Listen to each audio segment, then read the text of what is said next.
afternoon and welcome to another edition of Arts and Culture. I'm your host, Omar Rashada. Joining me live in Comcast Studio is a very special guest. I had her on my show before. She's a singer and a songwriter, Miss Dayna Monet. Good morning. Good morning. How are you? How are you? All right. Okay. Thanks for having me.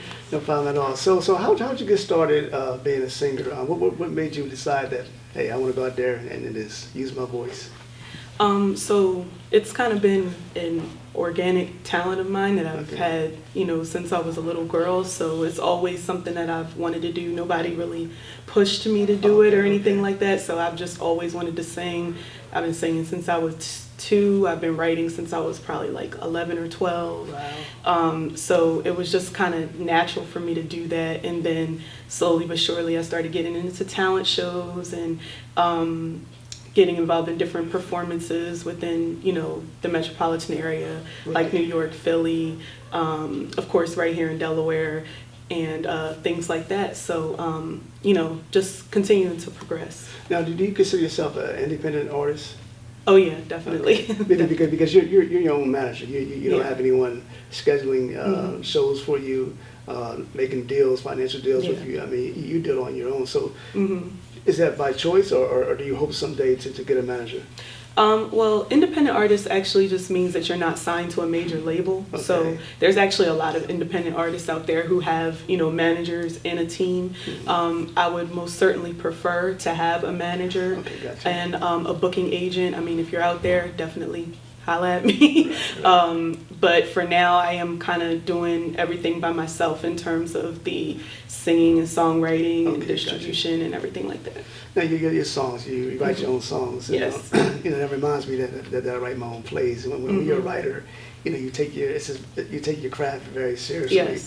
So when you write your songs, are you writing them based on a personal experience, or are you just a fictional song that you write? I would say probably 85% of the time I write about personal experience. Okay. So it's like my songs are, they have a very personal meaning to me. Right. And I think that's why it may be difficult for me to write for other people. Not that I'm opposed to doing that, but I never really been asked to do it. Right. But I'm definitely open to it. But the way that I write naturally is just very personal and vulnerable and with a lot of substance and things like that. How long does it take you to write a song? It varies, I guess. It definitely depends, but most of the time I come back and forth to songs. Sometimes it could take me a week, sometimes a day, sometimes 6 months. That's all the feelings. So what is your genre? What type of music do you do? Is your R&B, or your hip hop, or your gospel? Or? I'm definitely R&B soul. That's probably the core of music, and you can throw a little bit of pop in there, maybe a little bit of hip hop from time to time, depending on the music. But for the most part, I would say I'm very much R&B soul, little old school mixed with new kind of thing. Right. Now, do you perhaps look to pursue other types of genres like gospel, rock, or you just want to stay in that R&B lane? I mean, the core of me is R&B. I don't mind singing different genres per se, but when it comes to me coming out with projects and my own albums and things like that, it would more than likely be R&B, soul, but I do enjoy an electric guitar, so I don't know, maybe a little rock maybe in the future. No. When you perform, how many shows do you average a year? Do you go on tour, or is it here and there? How does that work for you? I would definitely like to be performing more. So like I said, booking agents, definitely looking for one. Right. I've done a couple of shows this year. I do open mics when I can. And a lot of times, when people are, advertising shows, I'm, putting myself out there and stating that I could do that. I also earlier this year performed at a banquet, so it was like a benefit show. So that was something different that I hadn't done before also. So Right. So, one of the questions I always want to ask a singer is that when you're performing, more than likely you're performing in front of a crowd. When you're not practicing or auditioning, you may have about 2 or 3 people. But when you're in a big crowd of people, 100, 200, 300 or more people, or even 50 people, and they're hearing you sing. Mm-hmm. They're up, they're dancing, they're feeling the music. Mm-hmm. You shouting your name, go ahead, Dayna, go girl, do your thing. Mm-hmm. Yeah, now we do it. So, Yeah. What is your feeling as a singer when you get that kind of praise? That's probably the best feeling. That's the most rewarding feeling. The most awkward thing is you performing and everybody just being like stagnant and not doing anything. Right, So right. I'm like, and I'm somebody who, I sing a lot of my original songs that people have never heard before. Right. It's not always covers, so sometimes it's a little bit difficult to kind of warm the crowd up when you're singing stuff that they've never heard before. Right. But usually I like to warm up with a cover or something that people are familiar with so they can kind of get a feel of what I'm doing. But yeah, I mean, like having people groove to the music and enjoying themselves, like that's the reward. That's why I perform, Right. Like I mentioned before, I'm a playwright, so I'm in theater. Is that an option that you may look for in the future? Or unless you may have been in a play before, singing in a play, I'm not sure, but do you look to expand your services in terms of performing in a musical or some type of play? Yeah, definitely. I've always wanted to act. I've always wanted to be on Broadway and do a musical. I guess in terms of like a different genre, I guess that would definitely be something that I'm very much interested in. Musicals are some of like my favorite movies also as well. So as a singer, I knew that you grew up listening to different singers. So who are the singers that you may admire back then and still admire today? Well, definitely I have to say Beyonce. She's just an all-around entertainer, performer, singer, creative. In terms of vocals, I have to say, like, and this is some of the obvious people, like Whitney Houston. Her tone was very special to me. Mariah Carey, just with her like the melodic things that she would do, and her songwriting ability as well.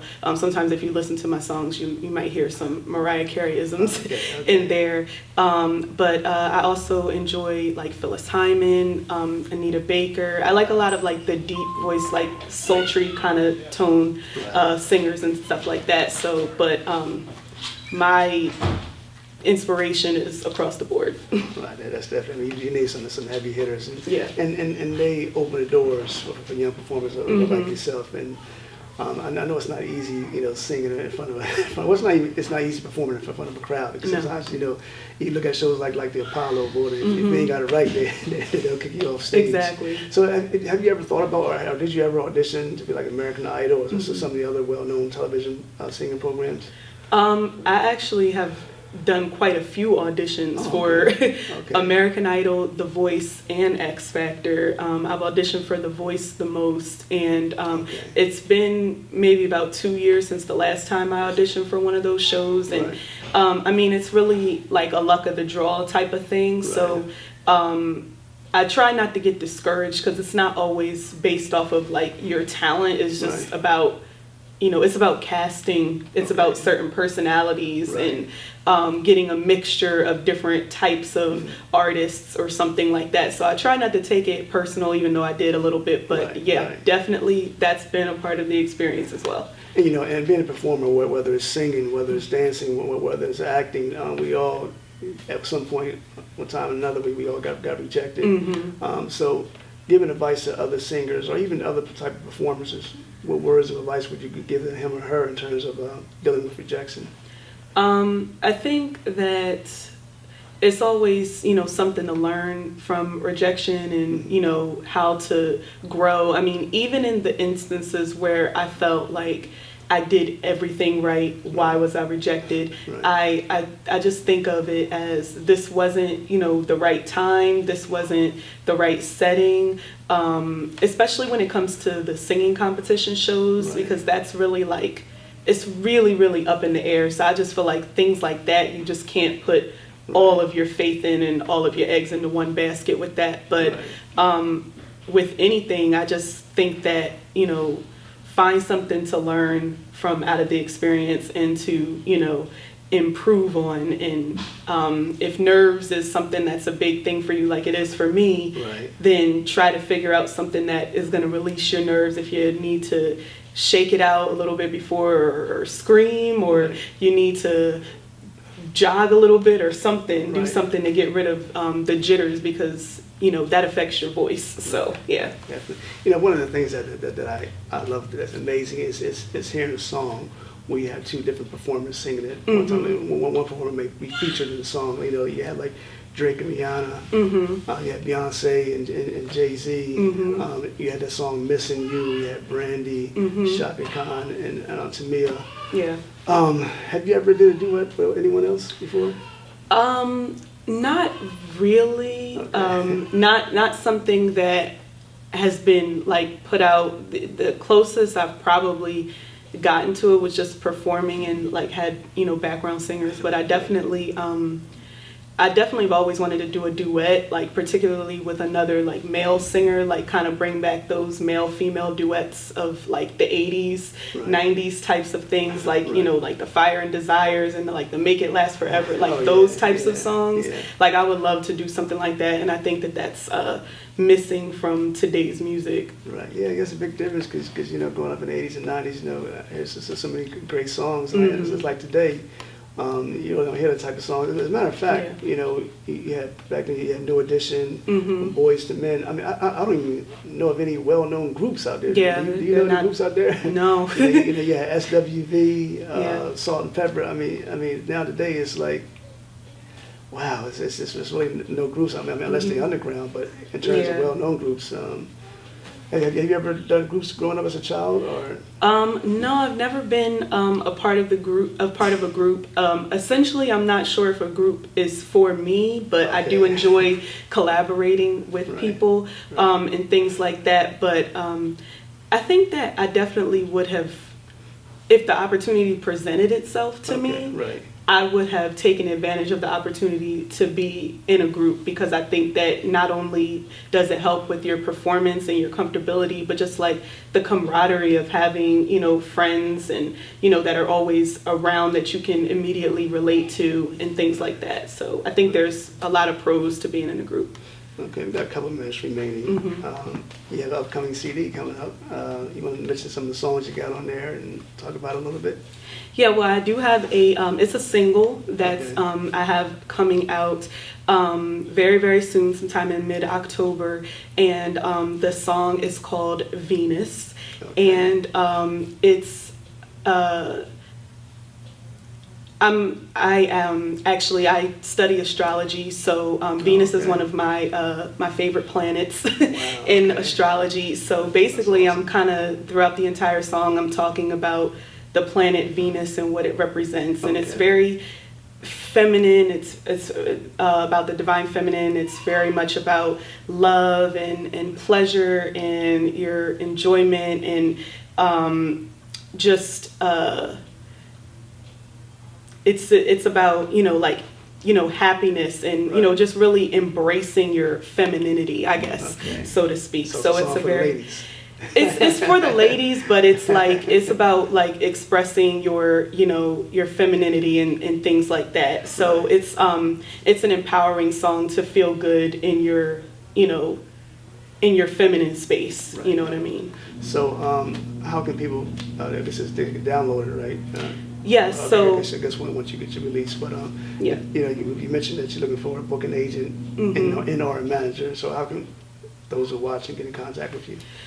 Yes. So to answer your first question, yes, the single is going to be released digitally on all digital platforms, as have all of my previous releases. So wherever you listen to music, my other music is available on all digital platforms. iTunes, Tidal, Apple Music, Spotify, everything, YouTube Music, and you can find me easiest on Instagram, and it's Dayna Monet, DaynaMonet, and then Facebook is Dayna Monet Music.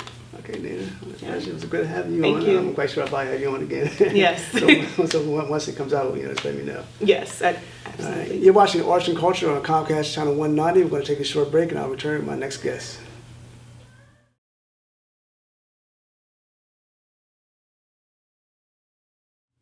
Welcome back to Arts and Culture on Comcast Channel 190. I'm your host, Omar Rashada. Now joining me live in the studio is a very special guest. He's a singer and songwriter, musician.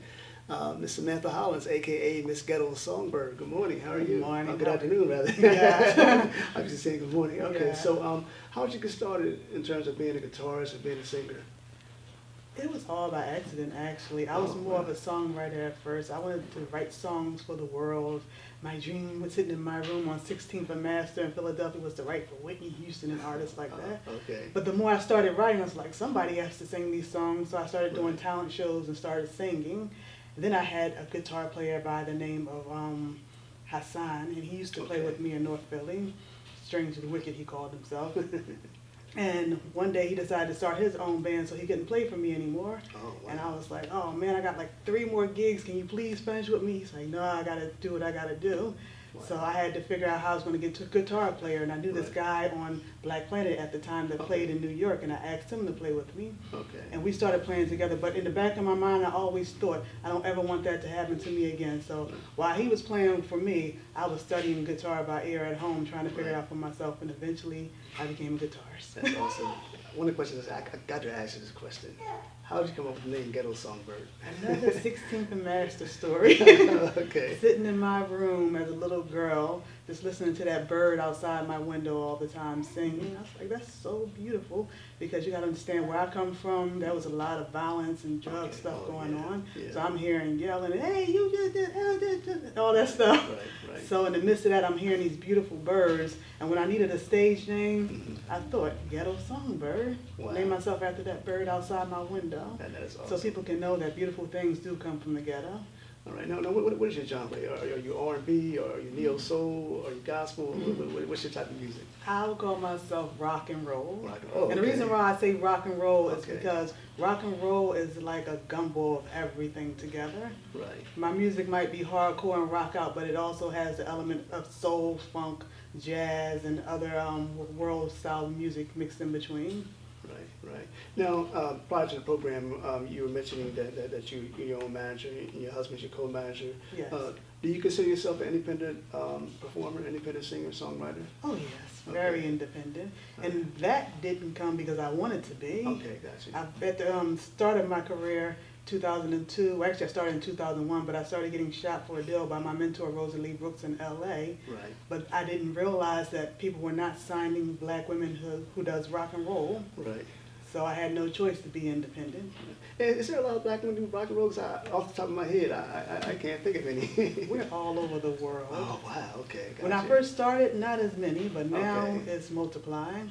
Right. And I'm going to ask you a question that I asked my first guest. So who are some of the performers that you admire? Wow, so many. Okay, we're going to start back at 16th and Master again. Okay. Little girl watching Purple Rain. It's Oh, like wow. one day Oh, yeah, that's the man. I wanted to do something like that, Prince. Right. Then I started listening to other music because of my mother's record collection, Santana, Mandrill, P-Funk, Sly and the Family Stone. Oh, wow. Got into Hendrix later on in life. Okay. Got into Sister Rosetta Tharpe about 3 years ago, who was actually the mother of rock and roll. Okay. Wow. So you got some legends over there. Oh, yes. Now you got your guitar here. You want to talk about your guitar and what song that you're going to give the audience and myself? Yes. I brought my acoustic for this song, and Okay. the name of the song that I'm going to do is entitled Rocksploitation. Rocksploitation tells my story as a rock artist, as a black woman just wanting to be heard. Right. My message should be heard. All right. All of our messages should be heard. Okay, I know your husband, he plays a little something in the background, so I guess he's going to be coming up in a little bit. And, Yes.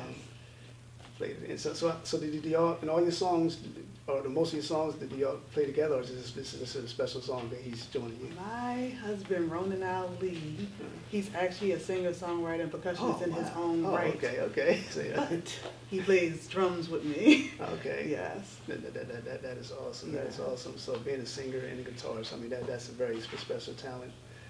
It's exciting, yes. Wow, definitely. So what made you want to be like an independent? I mean, let me ask you this way. Are you looking for a manager? Are you looking for a booking agent? Or you just want to continue to be independent? I'm never looking. I'm Okay. just going with the universe. But it would surely be nice to have someone book some gigs for me. Right. It can be very tedious doing it on my own. Okay. But at the same time, I'm just going with what the universe wants me to do. Definitely. Okay, so whenever you're ready, we can hit those something. Okay. Mr. Ronan Ali.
Being a performer, well, let me, since your husband's right here, introduce yourself and what is it that you do? I don't know, it's good morning. Peace, I'm Ronan Ali, and I'm a vocalist and a percussionist and a songwriter.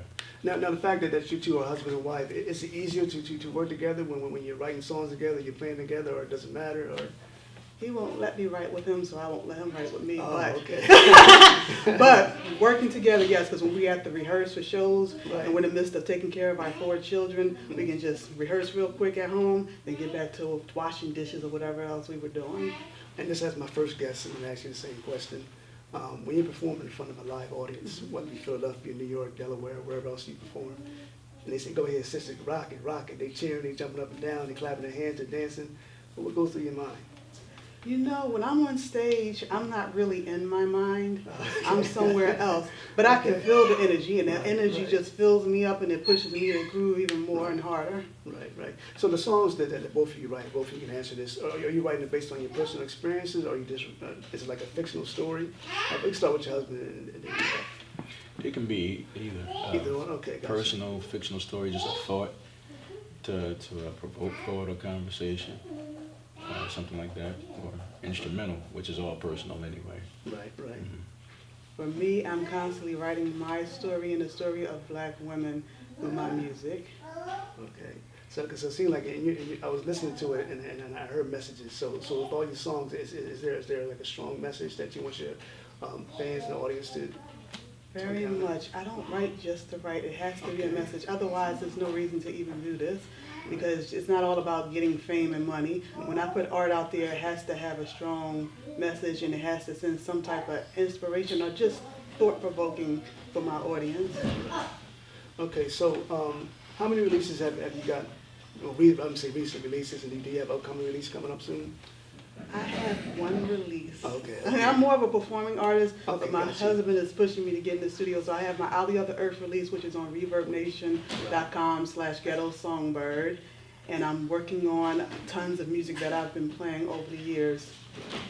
And what are some of the places that both of you have performed? I know you mentioned that you're from Philadelphia, so what are some of the other places that you have performed? This year we actually went to Botswana. Oh, wow. And I returned to London for the second time at the Troubadour. Played in LA at the Whiskey A Go Go. Played at CBGB's in New York at the Bitter End. I played at a lot of places. Wow. What is it like performing, out the country? Man, that must have been an amazing feeling, I can imagine. Botswana was everything because it was nothing like seeing a sea of black folks rocking out. Wow. Yes. That's, and I'm assuming you probably perform in the same places? Oh yeah, with her, of course. And then on my own, I've performed in Newark Symphony Hall in New Jersey, many cathedrals. I performed in Trump Tower when it first opened. Okay. That was when he was a hero to black people. Okay. Financial So hero. he wasn't the president. Yeah, it was back in the 80s. You had to be from Jersey and New York to Right. know the depths. Anyway, the White House a couple of times during George Bush's term, and quite a few places around the country. Even Kuwait, Italy. Italy, yes I have. Wow.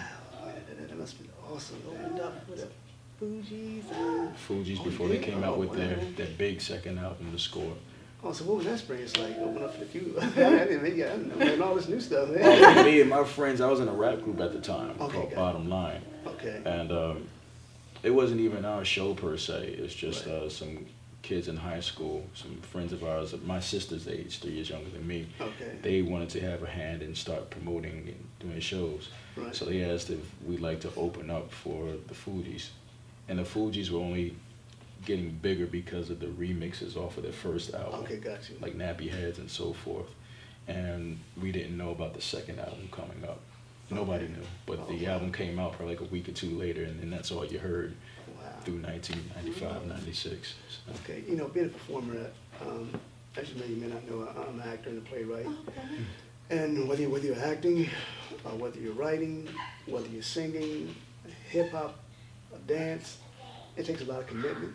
yes, it does. It takes practice. It takes sacrifice. So for all those upcoming artists, if you can speak on it, both of you can speak on this significance and the importance of being serious about your craft, being on time when it's time to rehearsal. You got to be committed. I feel like if it's something you love, automatically you're committed. It's your passion. You're going to do it. Because if you're not, then you might as well not be doing it. Mm-hmm. Okay, I didn't realize we have less than a minute remaining. You want to leave your information for those who want to contact you? Yes, you can contact me at ghettosongbird@yahoo.com. All right, thank you both for coming on. Thank you. Thank you, sir. And thank you for tuning in to another edition of Arts and Culture. I'll be back in 2 weeks. God bless and have a safe week.